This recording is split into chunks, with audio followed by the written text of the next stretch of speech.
안녕하십니까. 이렇게 바쁘신 가운데도 문학관을 찾아주신 여러분 감사합니다. 저는 오늘 조병화 그 사람 글씨 사회를 맡은 문학관의 상주작가 손한숙입니다.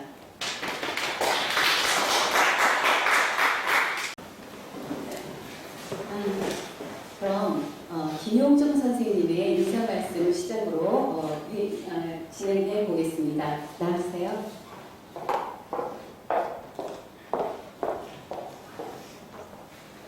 늘 저희 조병화 문학관을 행사할 때마다 이렇게 많이 참석해 주셔서 정말 감사합니다. 오늘은 특별히 전상국 우리 소설가님과 사모님이 오셔서 너무 기쁘고 우리 전상국 선생님은 우리 조병화 시인님의 제자가 되십니다. 그래서 오늘 귀한 말씀을 들려주시겠습니다.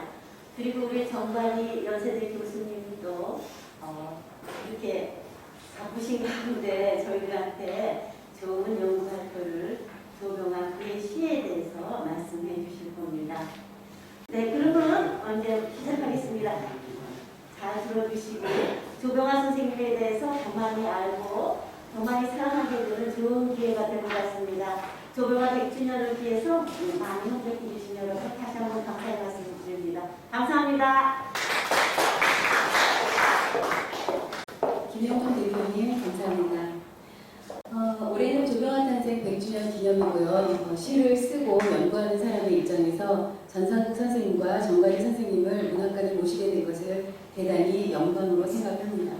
본 강연에 앞서서 두 분 선생님의 양력을 조금 소개해드리겠습니다. 전상국 선생님은 강원도 홍천에서 출생을 하셨습니다. 경희대학교에서 국어국문학을 그리고 동대학원에서 석사를 마치셨습니다. 1936년 조선일보 신춘문예 소설 동행으로 문단에 데뷔를 하셨습니다. 현재 강원대학교 명예교수를 지내고 계시고요. 대한민국 예술원 회원이십니다.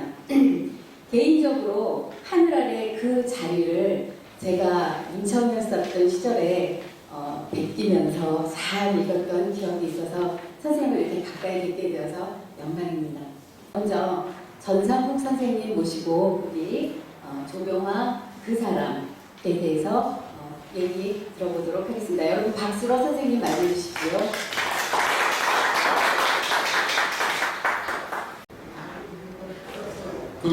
여기 보면은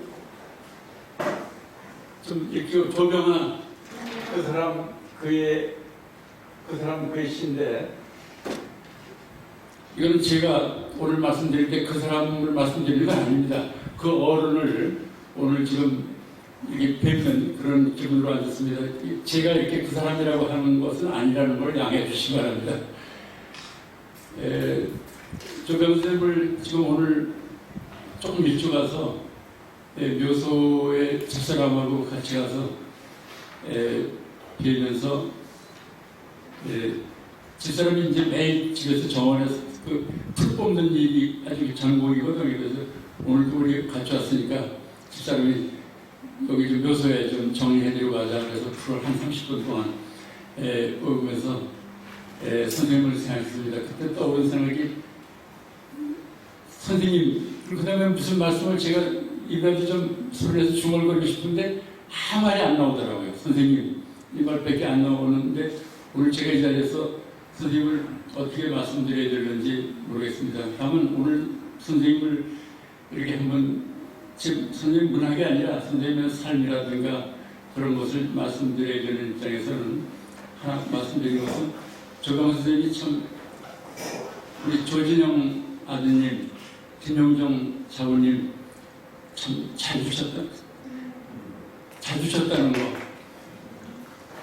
100주년 기념을 연이어서 계속 하시는 그 소식을 듣고 그걸 들으면서 이렇게 자녀분들이 이렇게 돌아가신 어른에 대해서 이런 생각을 가지고 계신가, 이게 우리 문단에 어떤 굉장히 큰 쥐각이 된다는 그런 생각을 하면서 제가 오늘 조 선생님 말씀을 드리려고 합니다. 두 분 정말 고맙습니다.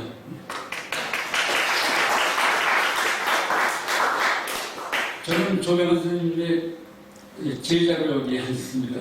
아마 제자 많은 조강 선생님이 아마 선생님 아마 학교에 계시면서도 제자들을 이제 많이들 가지고 계십니다만 조강 선생님만큼 그리고 다양한 많은 제자들을 가지신 분이 흔치 않은데 조강 선생님은 제자 면에서는 주말 같은 스승으로서 정말 높이 보이시는 그런 선생님이었다고 생각됩니다. 저는 그 제자 중에 가장 그 못난 제자 중에 하나입니다. 제가 1963년 제가 대학 때 이제 그 등단을 하고 그리고 서울에서 좀 취직을 해볼까 그러는데 바로 졸업을 그 다음에 하고 그런데 취직이 안 되더라고요. 제가 시험을 봤는데 떨어졌습니다. 그래서 강원도 들어가서 그 교직 생활을 했습니다. 근데 그게 참 적성에 맞더라고요. 아이들 앞에 가르치는 일이 너무 즐거워서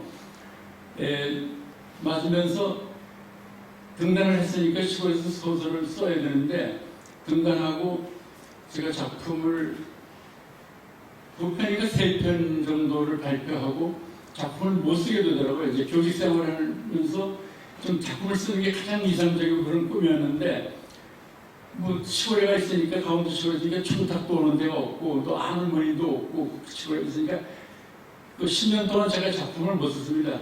서울에 그동안에 한 번 올라오지도 못하고 뭐 은사님을 찾아뵙는다든가 이런 일들 또 학교 다닐 때 그 누누들을 그 만난다든가 이런 일도 전혀 없이 그냥 10년 동안 시골에 묻혀 사는 어느 날이었는데 결국 글쓰기를 결국 포기했습니다.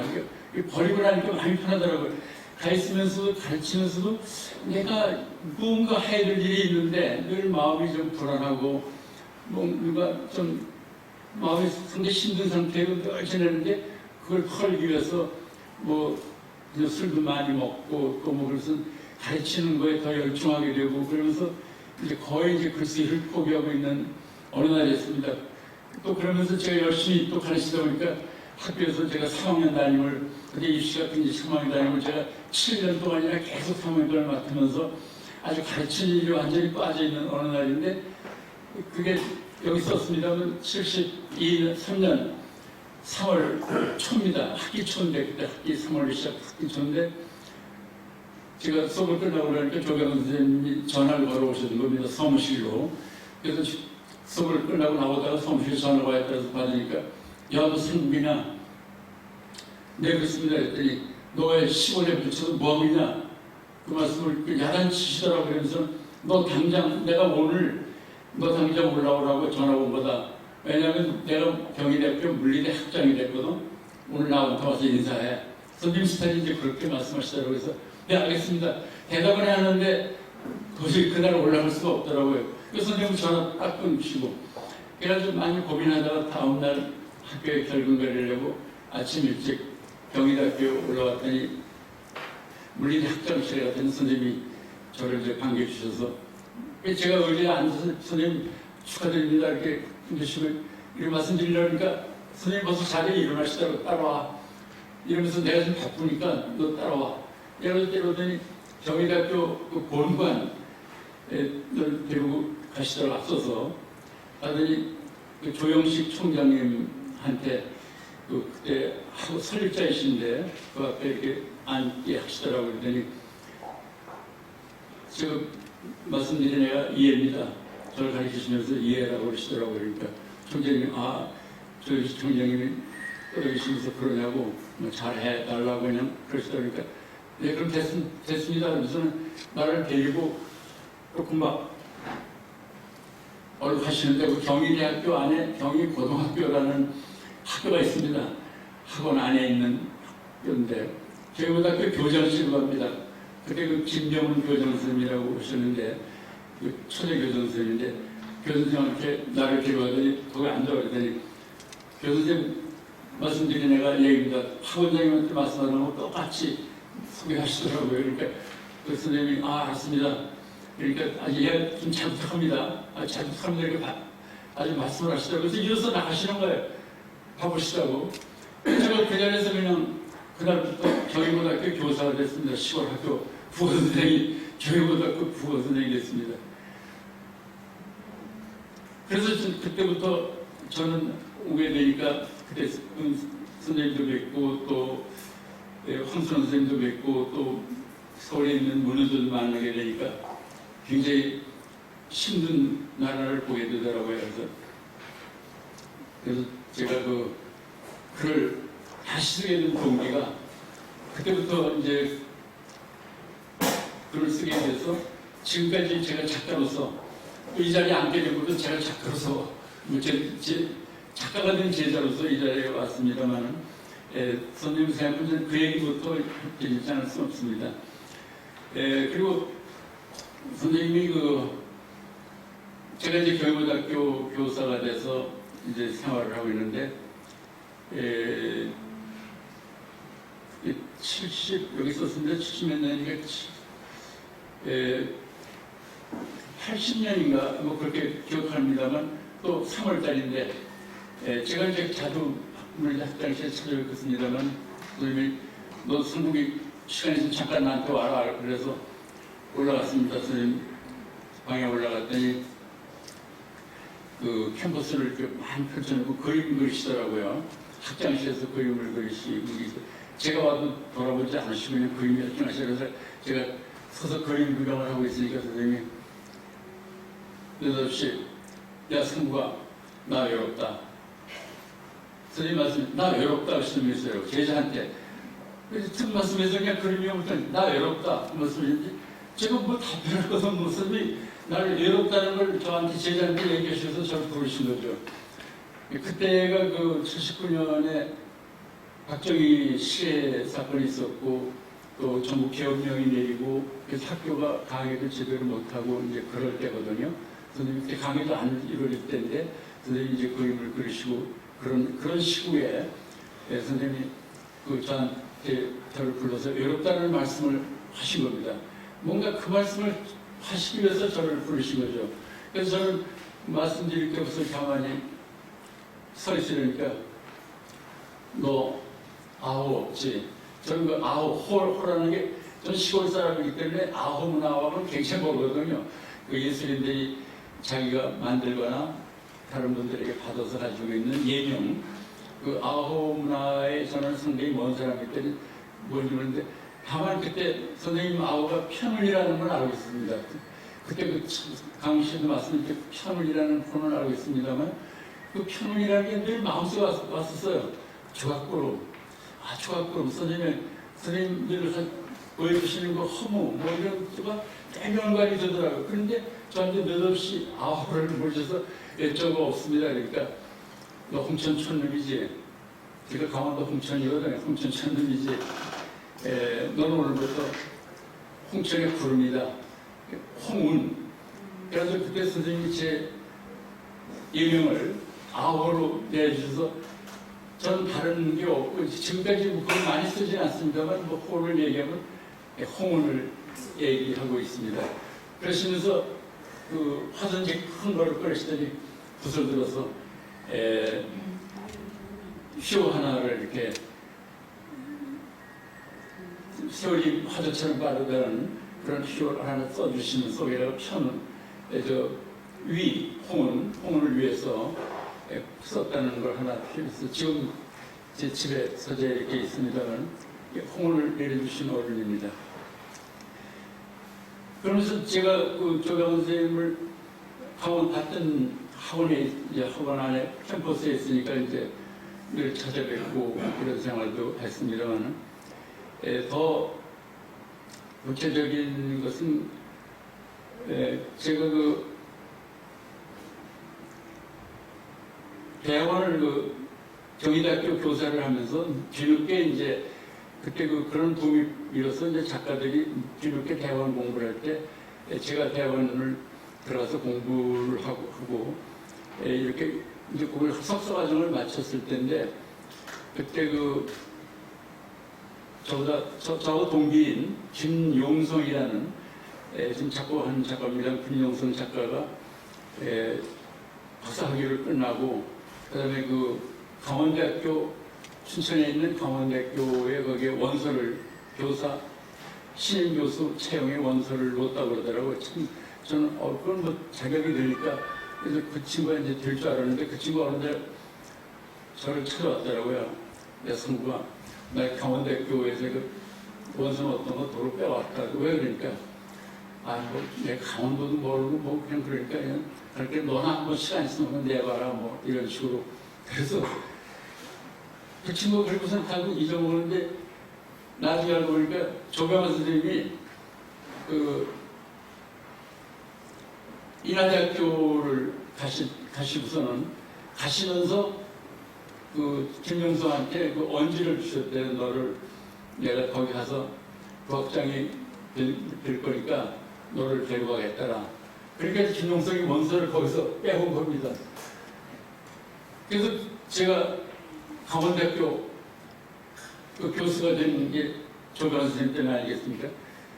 그래서 그런 조병환 선생님이 그 사랑하는 제자도 김영성을 인하대학교 교수로 이렇게 초빙해 감으로써 그 강원대 자리가 남아서 제가 거기에 운이 좋아서 거기 갈 수 있게 됩니다. 지금 여기까지 말씀드리면 보통 제 삶이라든가 또 제가 문학 생활을 하는 데 있어서 조병 선생님이 어떤 분이었던가는 이런 거 정말 너무 자명하게 제가 정말 모셔야 될 어른이고 그러신데, 그래서 제가 그 강원대학교 춘천에 내려가 있으면서 조병 선생님을 춘천에 내려가기 전에는 이제 집사람하고 그 회화동에 자택에 늘 매년 찾아뵙습니다. 매년 찾아뵙고 인사를 올리고 그러다가 그 다음에 제가 강원대학교 내려간다면 이제 그 회화동 서재 쪽으로 찾아가는데 저기서 멀어서 이제 그만 찾아갈 걸 봐줄까 그랬더니 김영성이라는 작가가 그 작가가 선생님 찾아뵙는 일을 우리 매년 정초에 까놓지 말고 하자. 참 그 선생님의 그걸 아는 거죠. 조병환 선생님이 당시 자기를 이제 인하대 데려간 거를 이제 생각하시면서 너도 잊지 말고 찾아뵙자. 그래서 그 해화동 서재로 늘 찾아뵙습니다. 찾아뵐 때마다 우리 집으로 찾아뵐 때는 늘 좀 침울하시고 뭐 아프시다든가 좀 안 좋으신데 서재 와 계실 때는 그 책을 크게 쌓아놓으시고 늘 아주 반갑게 맞으시고 그 파이프를 무신 채 커피 뭐 차를 끓여주시고 양주도 때려 따라주시고 늘 그런 그랬던 상황이랍니다. 그때 이제 그 정초 세배를 오는 분들이 그 당시 만년에 그렇게 많지 않으시더라고요. 근데 아무 시간을 맞춰서 제자들 사람들을 맞으시는 것 같았어요. 근데 그때 제가 만났던 분이 김삼주 시인이라고 두 번 만났는데 김삼주 시인이 이렇게 거기 있다가 나갔는데 제가 진국이야. 제자거든. 제자라면서 진국이라고 이렇게 말씀하셨던 생각. 어쨌든 그럴 때 조병환 선생님이 갈 때마다 그 휘호를 써주셨어요. 도판, 이만한 도판에다가, 근데 큰 거 작은 도판에다가 배울 산사 원견성이라든가, 뭐, 깊은 젖 속에 멀리 개 짖는 울음소리라든가, 그 다음에 꿈, 뭐 이런 등에 그걸 늘 써주시면서 그 써주시는 즐거움, 주시면서 늘 표현하시는 말씀이 그 있는 내용보다도 나의 꿈을 버려서는 안 돼. 늘 그 꿈을 버려서는 안 된다는 말씀을 하시더라고요. 그러면서 그런데 그 꿈을 버려서는 안 된다고 하시면서도 그 뒤에 말씀하시는 게 무언가 좀 허전한, 그러니까 그런 맨 느낌이 드는지 꿈을 버렸는데 선생님이 뭔가 지금 이루시려고 하는 게 뭐가 안 되는 것 같은 그런 게 있으신지 내가 너들 꿈을 좀 더 켜야 돼. 뭐 이런 말씀을 그냥 늘 지나가는 말을 했던 그런 것이 기억납니다. 그리고 이제 선생님을 찾아뵙다가 마지막 뵙게 돌아가시 1년 전인가 그때 해화동 서재도 문을 열지 않고 이럴 때인데 지금 이제 해화동 자택을 우리 김준영 교수님이 사시고 시도에 그러면서 이 조병암 문학관 사무소 그렇게 쓰시더라고요. 저는 아주 아까도 말씀드린 이상적입니다. 여기 선생님을 드리는 조병암 문학관, 문학관이 있으면서 거기 모든 자료가 있는 그 자택을 보관하시면서 하시면서 모든 걸 거기 또 소장하고 계시지 않습니까? 사무소로 이렇게 하시는 것. 그래서 그때 그 조병암 선생님이 그래서 이제 서재에 안 나가실 때 돌아가시기 전에 김영성이 전화를 걸어서 또 삼국에 오늘 갑니다 그랬더니 내가 오늘 서재 만나가고 밖에서 만나자 그래서 가지고 선생님을 자택에서 모시고 그 앞에 자택 앞에 그 음식점이 있었습니다. 음식점에서 모셨는데 앉으셔가지고 계속 음식이 나와서 음식을 드실 생각을 안 하고 그냥 숟가락만 들었다 모시고 자꾸 얘기를 하시는데 그 돌아가신 분들 말씀을 많이 하더라고요. 이렇게. 근데 평소는 그런 말씀을 안 하셨는데 뭐 어찌나 꿈에 내가 그 사람을 봤거든. 근데 이 친구를 내가 볼 수가 없지 않니? 이러면서 얘기하시다가 우시더라고요. 뭐 정체를 찾아뵀는데 선생님이 눈물을 보이시니까 평소는 되게 좀 웃으시면서도 좀 허전한 말씀을 그런 표정을 지으시지만은 우신 적은 없는데 훌쩍훌쩍 우시면서 눈물을 계속 흘리시더라고요. 그래서 이 어른이 이제 안 되시겠구나 이런 생각이 들어서 우리는 가만했죠. 그러니까 그 식사를 하는 동안에 계속 우시면서 얘기를 하시더라고요. 또 그 얘기가 돌아가신 분들 얘기를 계속 하는데 그걸 좀 기억은 못합니다만 하여튼 많은 돌아가신 분들을 하나하나서 그 사람 뭐 이랬어 어떤 회고하는 식으로 이렇게 말씀을 하시는 생각. 그리고 이제 선생님을 뵙지 못했습니다. 뭐 그전에 또 선생님을 개인적으로 뵈게 그 강원대학교 제가 춘천에 있을 때 춘천에 한 번 오셨어요. 오셔서 저를 이제 그때 앞에 다방에서 만나시더니 늘 들고 다니시는 그 화판에다가 도화지 하나 화판이 있는 데다가 저를 소묘 스케치를 해주시면서 잘 그렸지 이렇게 그러면서 나를 주시더라고요. 그래서 지금 그걸 제가 보관하고 있습니다만 그리고 제가 이제 선생님의 그런 저한테 주신 것들을 아주 소중하게 보관하고 있는 것 중에 가장 중요한 게 선생님이 가끔 시집을 갖다가 시집이 나오시면은 저를 불러서 시집을 사인해서 주시고 그 다음에 그림을 그려서 전시를 어서 오늘 제가 60년대 그 미국 돌아오신 그림 전시회를 봤습니다만 전시회를 하시면 제가 못 가보면은 그때 꼭 그걸 저한테 전해주시더라고요. 화집을 이렇게 전해주시면서 그때 좀 야단치시는 거예요. 야, 선생님이 하는데 그거 와볼 수 아냐? 그러면서 이제 야단을 치시는 거 그런 생각 떠나서 제가 그래서 화집을 지금 아주 소중하게 보관을 하고 있고요. 그런데 이건 뭐 기억에는 안 납니다만 선생님이 어느 때인가 저를 문단에서 이렇게 만나시면 어느 날 갑자기 저를 안 봐주시더라고요. 이렇게 피하시더라고요. 일부러 피하시는 거예요, 선생님이. 참, 왜 그러실까 당황스러워서 한 번은 이제 저 남쪽에 어떤 문학 행사가 있어서 그때 갔는데 거기서 하루 세미나인가 하고선 자고서는 그 쌤이 사우나에 들어가는데 사우나실에서 선생님을 뵀거든요. 아침에 뵈시고 오늘 반가워서 선생님 잘 오시다고 인사드리니까 야, 네가 나한테 다 인사를 하냐? 선생님이 그러시더라고요. 그래서 저는 머쓱해서 말씀을 못 드리고 근데 거기에 긴 기간은 아닙니다만 그러는 동안에 제가 선생님에 대해서 참 힘들었어요. 선생님이 왜 저를 그렇게 왜 미워하실까? 왜 저를 안 받으실까? 정말 내가 정말 그렇게 못난 제자라는 거를 확인하게 되면서 선생님이 왜 저한테 이렇게 하셔야 되는 것인가? 이걸 여쭤볼 수도 없고 그래서 그러니까 어느 날 인사동에서 문인들 행사 끝나고 나가는데 어떤 여성 문인들 두 분인가 세 분 이렇게 가는데 야 상과 내가 잘 있으니까 난 그때도 인사를 드려도 안 받으실 것 같아서 뒷자리에서 뭐하러 이렇게 있으니까 나 돌아보더니 나 상과 이리 와 이러더라 그러더니 어느 저 인사람 술집에 갔더니 내가 오늘 너 술 한 잔 사준다. 이러면서 술을 사주시더라고요. 그래서 제가 왜 선생님이 저를 미워하시면 그런 자리에서 여쭤봐야 되는데 여쭤봤는데 선생님이 끝에 가서 말씀하시 풀어주시더라고요. 자식아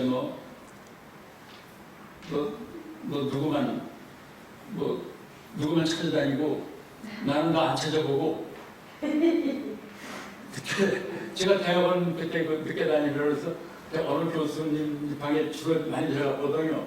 근데 이제 그게 아마 선생님이 이제 아마 좀 그게 뭔가 제가 잘못했을 겁니다. 아마 그게 선생님을 들리던가 이렇게 해야 되는데 그때 그 선생님을 주로 아마 배웠던 것 같아요. 그런데 선생님은 이제 그게 그래서 너 누구만 그러면서 막 저를 나르면서 그래서 너 그래서 아주 미웠다.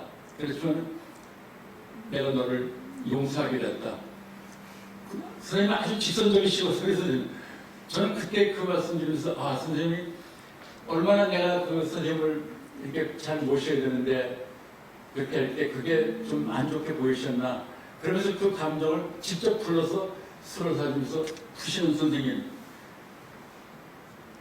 그래서 저는 지금까지 살면서 선생님이 그때 저한테 주신 교훈, 정말 뭔가 선생님을 제자로서 이게 어떤 잘못이라는 게 늘 찾아가는 게 아니라 선생님이 저렇게 저를 갖다가 어떤 국가원 마음으로 그렇게 생각하실 정도로 내가 선생님을 대하는 게 저렇게 됐다는 거. 그래서 제가 그때 아주 크게 깨우치고 그다음부터는 제가 선생님한테 전화를 올리고 이렇게 하면 늘 그전에 그런 일이 언제 있는지 이렇게 대해주시고 이런 생각이 납니다. 특히 이제 제가 마지막에 아까 눈물을 말씀드렸습니다만 조강 선생님이 제가 대학교 4학년 때 선생님 강의를 처음 들었습니다. 강의 물론 듣기 전에 같은 캠퍼스에서 제가 60년에 대학에 들어갔는데요. 그때 선생님도 이제 취임하시 얼마 안 되셨는데 62년인가 제가 들어가고 경희대학교가 경희문화상이 있었습니다. 이제 예술 좀 괜찮은 재질 있는 사람들을 문화상을 주어가지고 등록금을 1년간 면제해주는 그런 상대인데 제가 62년 문화상을 제가 이렇게 올린 것도 아닌데 상을 받게 됐습니다. 그때 조경 선생님이 저를 부르신 거죠.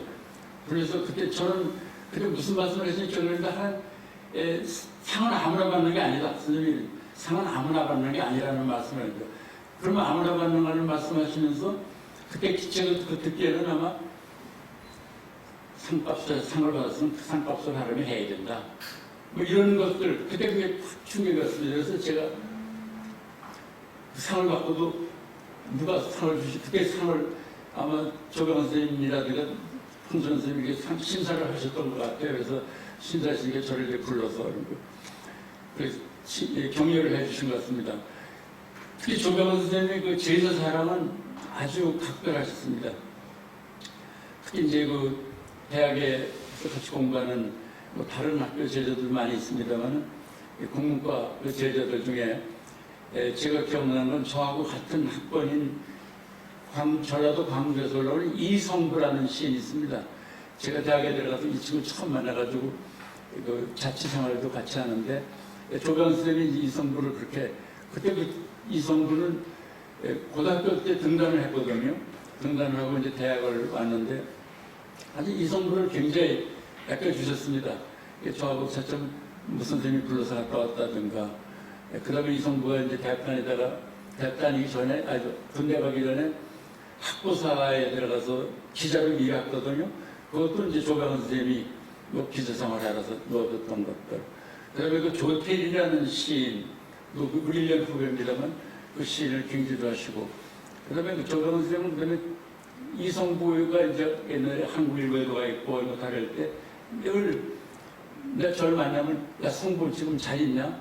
그 녀석 그거 어쩌고 보면서 예를 들면 대학을 다니다가 군대에 가서 복학을 하지 않고 이제 그냥 생활했었거든요. 그러니까 이거 어떻게든지 복학을 해. 이 녀석이 이거 모르는데 대학은 졸업장을 가져야 돼. 독학을 아마 이렇게 하게 한 것도 조강 선생님이 하시고, 그렇게 제가 가까이서 본 것만 해도 선생님의 그 제자, 남다른 어떤 제자 사랑, 그게 저는 이 한 제자로서 제가 그 제자 사랑의 한 가닥에 제가 은혜를 이렇게 받고 있다는 말씀, 이런 말씀을 드리면서 오늘 정가리 교수님이 이제 시에 대해서 말씀하시니까 저는 이제 조강 선생님 시를 많이 읽었습니다만, 제가 그 조강 선생님 시에 쓰시는 거에 대해서는 제가 4학년 때 실험 시간에 4학년 1학기 실험에 조강 선생님 강의에 들어갔는데, 강의는 처음 받은 거였는데 CD 루이스의 그 현대 실험이라는 책이 있습니다.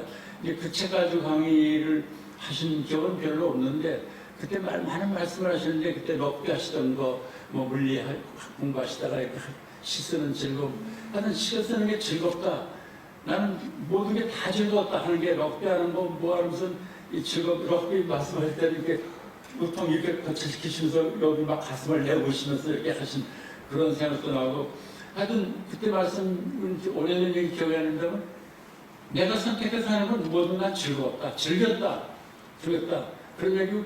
그리고 그때 제가 또 하나 기억나는 얘기는, 나는 시를 쓸 때 시가 참 즐거웠었는데, 이렇게 써놓은 거를 별로 고치는, 그때 퇴고라는 걸 잘 안 쓰면 퇴고 같은 거를 하지 않는다는, 난 퇴고, 그때 누가 질문을 아마 해서 한번 말씀을 하시는 것 같은 기억인데, 퇴고를 별로 하시는 거, 떠오른 대로, 그게 아주 물이 고였던 것이 이렇게 넘쳐서 흐르면은 이게 스스로 물을 만듯이 이렇게 흘러나가는 거를 마음대로 이렇게 하지 않는다는.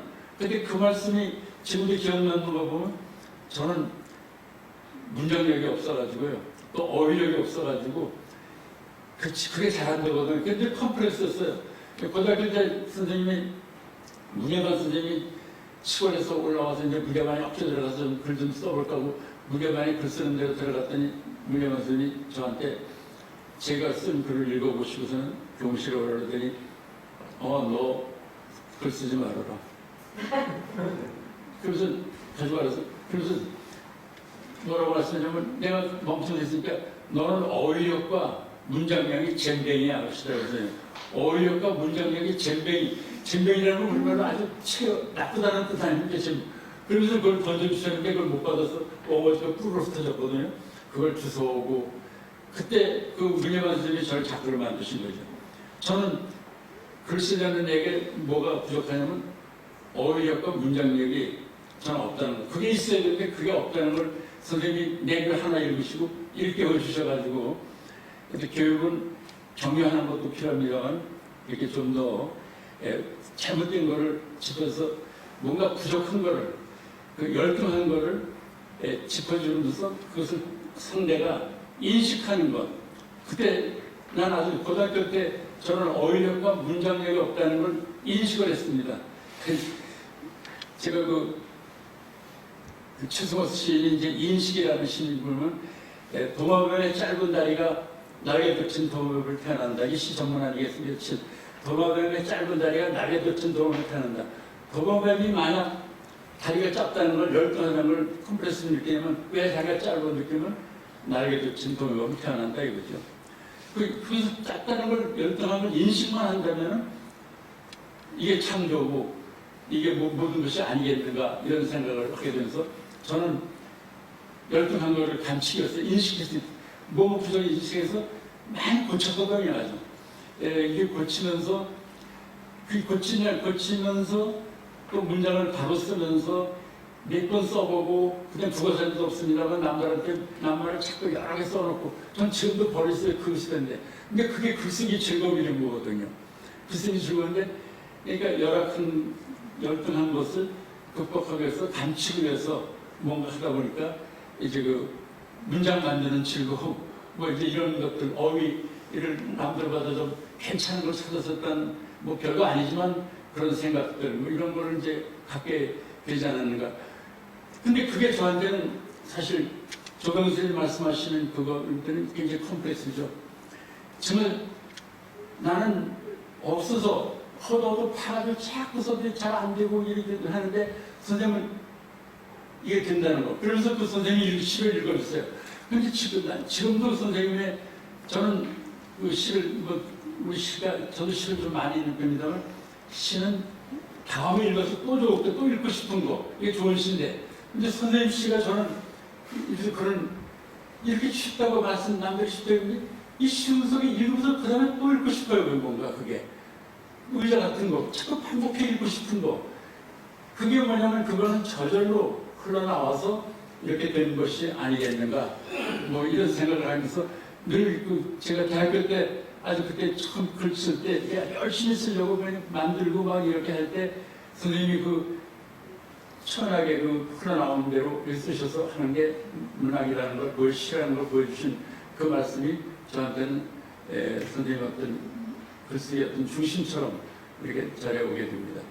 그리고 선생님 생각할 때 제가 떠오르는 건 아까 눈물 말씀을 드렸습니다만 선생님이 늘 허무 그 다음에 어떤 비애 어떤 말씀 중에서는 꼭 그런 쪽으로 이렇게 얘기가 이렇게 되더라고요. 뭔가 물론 어머님 친구로 왔다는 말씀도 중요합니다만은 뭔가 이 얘기의 어떤 얘기가 전부 허무 비애 정도. 그런데 문학에서는 그 허무 비애가 물론 작품에 나타납니다만 그것을 다른 시인들처럼 어떤 좀 명청 떨거나 메타포하는 그런 식으로 지적으로 이렇게 보여주려는 그런 것보다는 그걸 너무 비애와 그런 거를 한 자리에 좀 걸러는데 직선적인 그런 말들을 전부 걸러서 이렇게 내보내시는 거 이게 저는 아주 선생님이 시를 들 때마다 가슴에 와 닿았던 거 이런 생각을 오늘 하게 됩니다. 특히 오늘 제가 오늘 조강 선생님 은사님을 말씀하는 자리입니다만 저는 어느 자리에 갈 거라고 생각되는 게 내가 앉는 자리 앞에 앉은 어떤 분들을 내가 만나고 있는가. 지금 여기 조진영 관장님이든 김영동 관장님 계시던 앞에 앉으시는 계신 분들을 생각하게 됩니다. 정말 우리 조강 선생님 문학을 좋아하셔서 오신 분들이기 때문에 그분들 앞에서 제가 어떻게 이렇게 선생님 말씀드린 거 잘못된 거 있더라도 많이 좀 묻어주시고 해주시기 바랍니다. 네, 감사합니다.